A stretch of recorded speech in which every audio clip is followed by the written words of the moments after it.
Madruga. O que tem de bom? Bom dia pra quem? Fique por dentro das notícias do dia da pior forma possível. Apresentação: André Arruda. E aí, meu povo? E aí, minha pólvora? Sou eu, André Arruda, e esse é mais um Bom Dia Pra Quem? Pois é, quintou no quintal, é mais uma quinta-feira de bits e bytes de loucura nacional. Então, gente, sem mais delongas, né, na verdade assim, eu vou fazer primeiro antes uma observação. Talvez quem tenha reparado no vídeo, quem tá no YouTube ou no Spotify, deve ter reparado que o vídeo de ontem eu estava vestindo uma camisa de time. Na verdade, era uma camisa um pouco rara, né? Da equipe francesa, né? Da França, né? Acho que essa camisa, não sei se é de 2010 ou 2008 ou 2009. É uma camisa do uniforme número 3 da França, né? E essa camisa, eu vesti ela ontem porque para fazer uma pequena homenagem ao Karim Benzema, que foi eleito com a bola de ouro o melhor jogador do ano da temporada 2021-2022, né? Pela revista France Football, né? E só que essa camisa ela tem um pequeno easter egg que eu vou revelar para vocês, tá? No verso do emblema, dentro da camisa, no verso do emblema, onde está o emblema, tem uma serigrafia em relevo, né? Uma pintura em relevo da mesma cor da camiseta, que está escrito assim, como eu não sei bem a pronúncia francesa, então eu vou passar a tradução, que é: as nossas diferenças nos unem, tá? E essa camisa listrada que eu vesti ontem é uma camisa que é branca e azul marinho, mas é um azul tão escuro, que parece preto, tá? De tão escuro que é, tá? E essa história de nossas diferenças nos unem é uma coisa que não se aplica apenas para o futebol. Quando a gente fala muito do conceito de sinergia, né? De que a soma dos talentos individuais, quando atuados em conjunto, gera uma força maior do que a soma de cada uma dessas partes de forma individual. Então isso é a sinergia, é o fato de você gerar coletivamente uma energia, uma força maior do que a soma das forças de cada uma das pessoas, cada uma das partes que está fazendo esse trabalho, né? E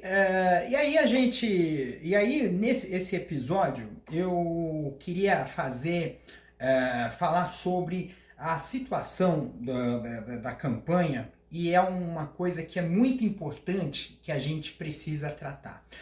Existe sim uma guerra digital, existe sim uma disputa, tá, nas redes, e existe sim uma manipulação das elites, do capital, para poder fazer com que essa rede jogue a seu favor. Tá? Então, eu inclusive até tenho um ditado que eu acho que eu canso de dizer, né? Já disse várias vezes, né? Um ditado chamado assim: quem paga a banda escolhe a música. Entendeu? Quem paga a banda escolhe a música. Então, todas as ferramentas, uma grande crítica que eu costumo fazer em relação à tecnologia é de que quase todas as tecnologias elas são voltadas para gerar uma riqueza para um grupo fechado de pessoas. Se você for parar para pensar, todos os sistemas, elas servem para gerar um lucro, todos os sistemas eles servem para ter um determinado viés, né? São inúmeras questões que a gente vem falando aí, né? Então, assim, ventilou-se. Eu acho que foi interessante aqui, ventilou-se nas redes nas mídias sociais de que havia perfis, tá, que estavam gerando uma espécie de desmobilização. Ou seja, esses perfis nas redes, eles estão dizendo que o Bolsonaro vai virar, que é uma coisa inevitável, coisa e tal. Só que esse ponto aqui foi a mesma estratégia que foi utilizada usando a Cambridge Analytica na campanha do Trump. Qual foi a estratégia do Trump para ele vencer as eleições em 2016? Foi, primeiro, fazer uma campanha personalizada pegando os pontos fracos das pessoas, tá? Então essa pesquisa ele fazia as consultas que permitiam predizer, conhecer o perfil dessas pessoas, o perfil psicológico, o perfil de gostos e atuar a sua campanha em cima disso. Tá? Então esse foi uma estratégia. Agora, só que essa estratégia ela não foi isolada, porque você precisava enfraquecer o outro lado, o lado da Hillary. Então, houve sim campanha para os apoiadores de Hillary, desestimulando eles a votar. Porque, para quem não sabe, o voto no Brasil é obrigatório, mas nos Estados Unidos o voto é facultativo. Então, vota quem quer. Tá? E aí o que aconteceu? Muitos eleitores, né, da Hillary simplesmente acreditaram que ia perder, se desmobilizaram, pararam de pedir votos, né, pararam de fazer campanha, e muitos deles sequer foram votar. Entendeu? Então essa estratégia está sendo a mesma, tá? Também tem uma outra estratégia que eu também notei, que eu achei um pouco estranho o que aconteceu, tá? Apareceu do nada, depois da entrevista, né, com depois da entrevista do Lula ao podcast Flow.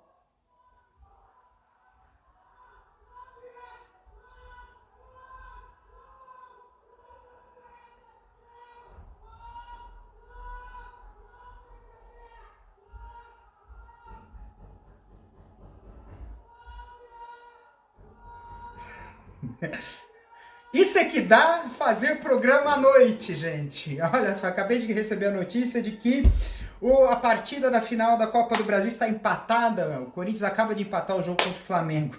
Que beleza. Seguindo aqui a canção. Segue o baile porque barulho não vai faltar aqui, hein? Continuando a linha de raciocínio, né? Apareceu do nada um perfil que se apresentou como um homem trans que simplesmente falou assim, o que o Lula fez me nojou, ele foi transfóbico, eu vou mudar de lado, eu vou votar no Bolsonaro. Prestem atenção. Eu dei uma olhada no perfil, assim, por cima. E eu não vi, eu vi, assim, é um perfil que foi criado há 2 anos atrás, né? E esse perfil que foi criado há 2 anos atrás, eu não cheguei a ver de forma relevante uma inclinação para votar no Lula antes. Não pareceu que houve uma troca de votos. Pareceu que foi realmente haver um impulsionamento para que as pessoas, para poder desestimular homens e mulheres trans a votarem no Lula. E assim, por mais que o Lula tenha cometido um agafe, um erro, uma falha em relação a homens e mulheres trans, com ele ainda tem diálogo. Com ele ainda há a possibilidade de dele rever os seus conceitos. Uma pessoa aberta a conversas. Porque ele sabe que se você é um presidente do Brasil, você tem que ser presidente de todos e todes. Entendeu? Agora, com o Bolsonaro não tem conversa. Ele pode até pagar de bom vivant nessa eleição. pode ter feito uma série de benesses, inclusive coisas assim execráveis. Por exemplo, usar a Caixa Econômica Federal para oferecer crédito consignado aos beneficiários do Auxílio Brasil, sabendo que o Auxílio Brasil não vai ter recurso em 2023 para pagar R$ 600. Então as pessoas vão começar o ano totalmente endividadas. Vai entrar num buraco. Então assim, é uma coisa muito arriscada o que está acontecendo, né? E aí essa estratégia, eu percebi muito estratégias nesse sentido, de pessoas que publicaram tweets dizendo que mudaram de opinião, pessoas que respondiam a tweets de militantes de esquerda, né? Dizendo que mudaram de opinião, que pensaram melhor, mudaram de opinião e passaram a votar no Bolsonaro, né? E na verdade são perfis que, mesmo sendo pessoas operando, são farsescos. São pessoas que não têm, que nunca foram, de fato, eleitores do Lula, tá? Uma das coisas que talvez o pessoal deve ter notado, tem que verificar, por exemplo, se esses perfis eles foram criados muito recentemente, ou na época de 2020, ou na época de 2021, ou na época de 2018. Se ficaram nesse período um bom tempo sem twittar e depois do nada voltaram a twittar. Esses perfis eles já podem recair uma suspeita em cima deles, tá? Agora, o terceiro ponto talvez é o mais perverso dessa questão de nós contra eles.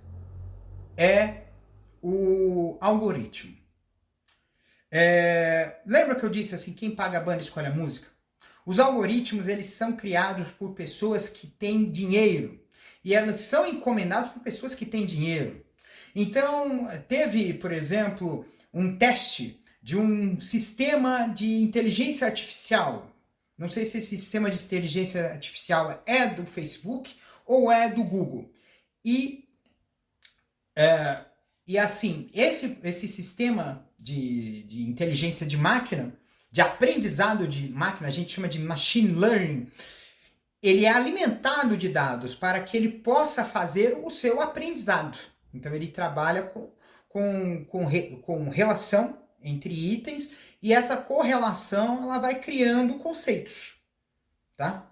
Então vai alimentando essas informações e ele vai se corrigindo, porque são informações, essas informações elas não são informações objetivas, tá? São informações subjetivas, tá?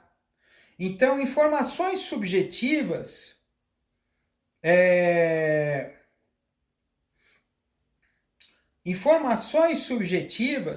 fazem parte desse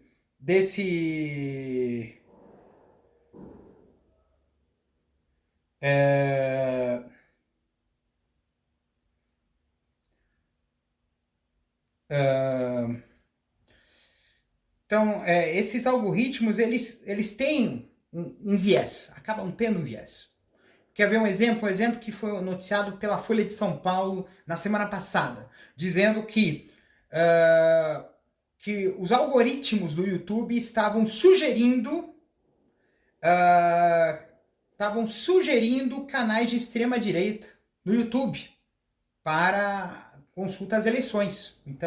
Então assim, por exemplo, quando eu acesso o meu YouTube, quais os principais canais que aparecem lá para fonte de informação das eleições? Jovem Pan, Pingo nos Is, canais que a gente sabe que tem um viés de direita, tá?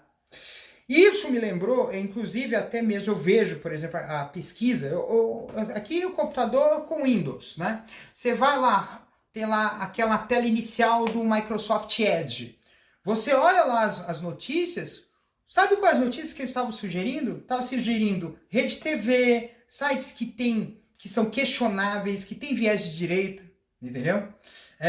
Como fontes de notícia. E não são fontes de notícia efetivamente confiáveis, entendeu? E aí a gente chega aqui a essa situação que é muito ferrada, de que, sim, o capital e o poder, eles estão influenciando a tecnologia e as redes sociais para isso. Isso lembra o papel que Meta, Microsoft e Google estão fazendo hoje na humanidade.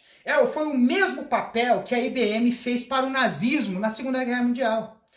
Na Segunda Guerra Mundial, o governo do Adolf Hitler pediu encomendado um sistema de identificação civil baseado em computação mecânica para a IBM. E a IBM fez esse sistema. Só que esse sistema ele teve uma finalidade nefasta. É saber quem eram os judeus, os ciganos, os homossexuais. Porque essas pessoas foram levadas aos campos de concentração. E o pior, né? Se por conta desse sistema é que nós tivemos mais de 20 milhões de mortos na Segunda Guerra Mundial em campos de concentração. Então, assim, o uso da tecnologia para o mal é algo que já é conhecido de todos. E aí a gente vai precisar enfrentar isso. E eu entendo que a gente precisa sim formar pessoas que entendam de tecnologia. Que entendam de tecnologia para poder fazer essa transformação, para fazer esse embate. E olha que a gente tem aqui sistemas que a gente pode trabalhar. A gente pode usar outros sistemas de comunicação. A gente pode substituir o WhatsApp e o Messenger pelo Signal. A gente pode usar aqui esse logo aqui é de uma rede social chamada Elo. Tem uma outra rede social que ele tem que tem um comportamento de computação em nuvem que é muito utilizado, tá? Que acabou se baseando em outras redes sociais, né? Então assim,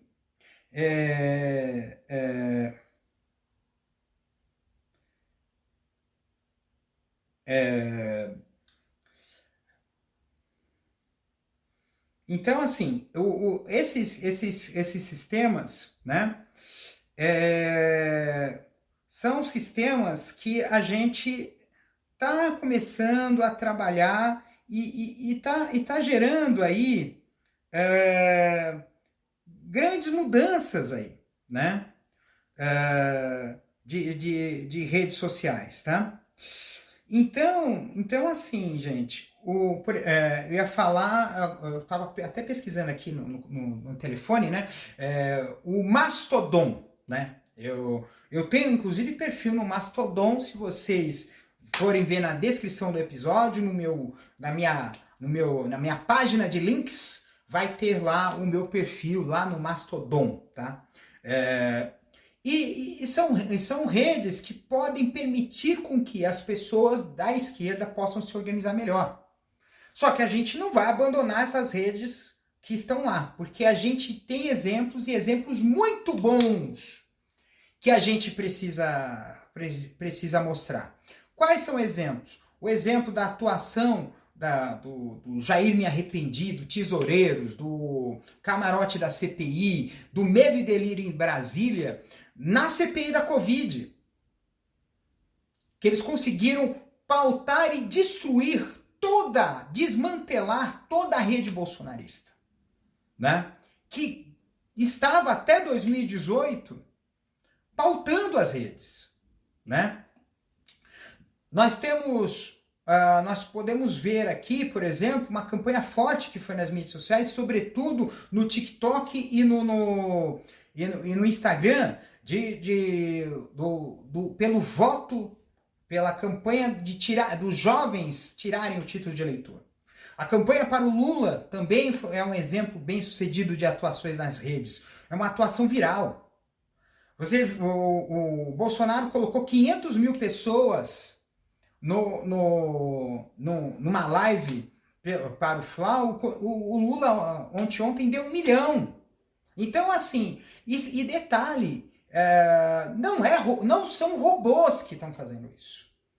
E a gente sabe que uma estrutura baseada em robôs é uma estrutura que precisa ter um parque tecnológico, precisa ter conexão da internet, precisa ter dispositivos que permitam burlar a sistemática das mídias sociais para se parecerem perfis autênticos. E na verdade não são.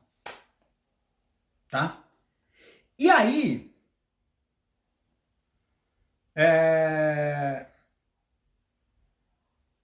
E aí, nessa história toda aí, a gente sabe que o trabalho que a gente está fazendo, né,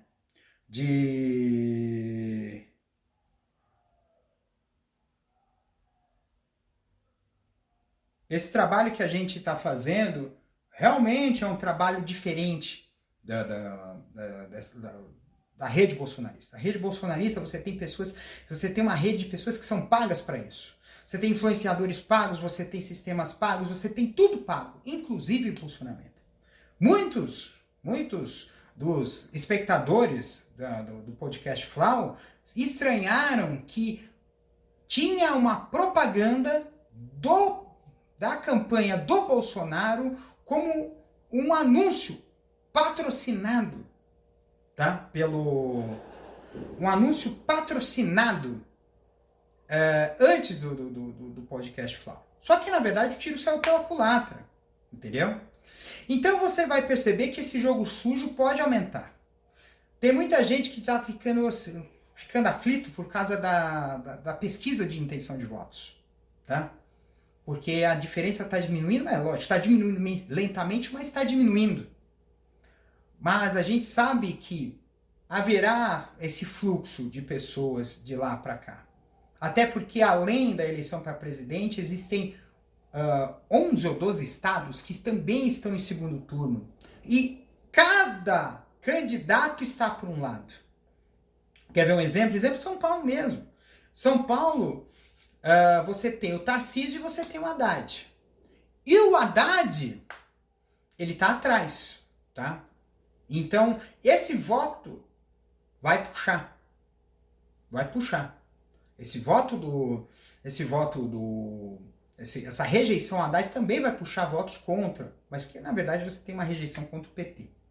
Então, gente, então esses pontos são muito importantes para a gente ficar atento, tá? E a gente tem que continuar fazendo a nossa atuação nas redes, a gente tem que estar continuando podcasting, vídeos virais, TikTok, porque e eu acho tudo isso, mas a gente não pode esquecer do tete-a-tete na rua.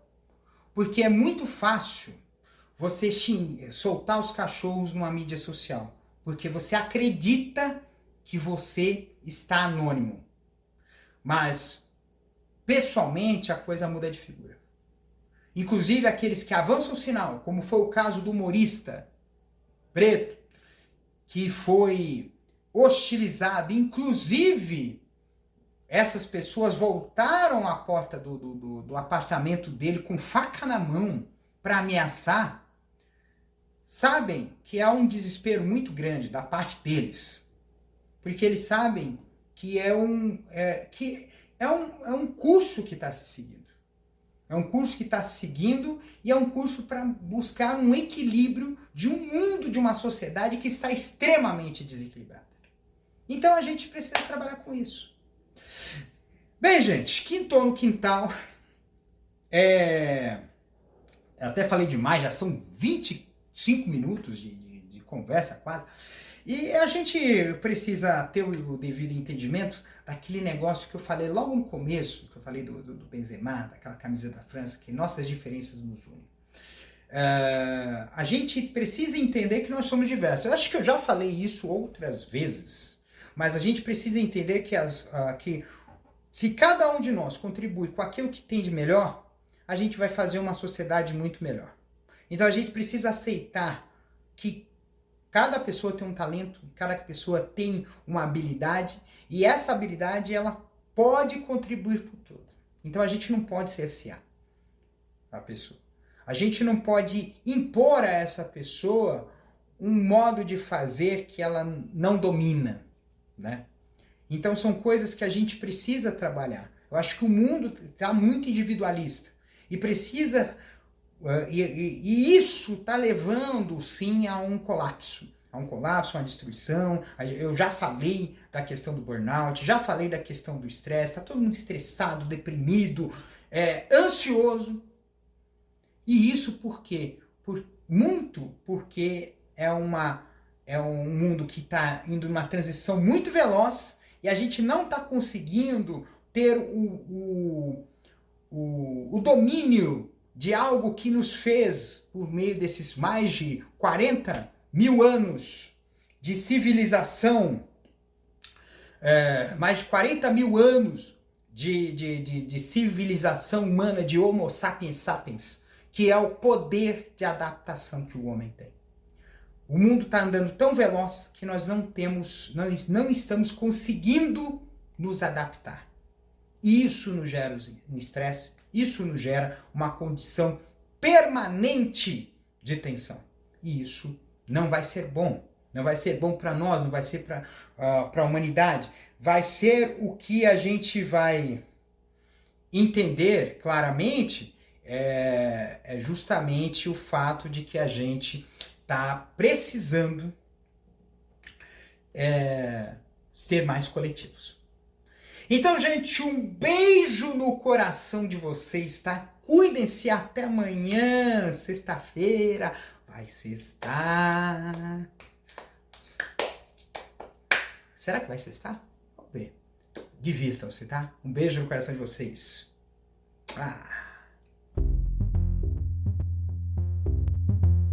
Este episódio é uma produção da Castor AMT, www.castor.com.br.